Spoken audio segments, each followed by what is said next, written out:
Surprise! হ্যাঁ, এই কথাটা বলেই ওরা আমাকে চমকে দিয়েছিল। অনেক বন্ধু এসেছে গেছে, কিন্তু যারা থাকার ঝগড়া, অভিমান, অপমান, আড্ডা, ইয়ার্কি করার পরও তারা থেকেই যায়। স্কুল, কলেজ, ইউনিভার্সিটি, বিএড ইত্যাদি শেষ করার পর বন্ধুত্বগুলোও আস্তে আস্তে ফিকে হয়ে যায় অযত্নে। কিন্তু কিছু আত্মিক সম্পর্ক যত্ন না করলেও থেকে যায়। ওরা আমার তেমন বন্ধু, যাদের সাথে রেগুলার কথা হয় না, দেখাও হয় না, সবাই নিজের জগতে ব্যস্ত।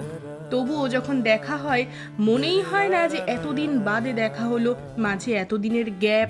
আমার জন্মদিনে আমাদের বাড়িতে এসে হাজির গিফট আর কেক নিয়ে পিঙ্কি আর তন্ময়। কতটা যে খুশি হয়েছে আমি বলে বোঝাতে পারবো না। আমায় এতটা আনন্দ দেওয়ার জন্য অনেক অনেক ভালোবাসা। যেমন আছি আমরা তিনজন, এমনই থেকে যেতে চাই আজীবন। তোদের দুজনকে অনেক ভালোবাসা।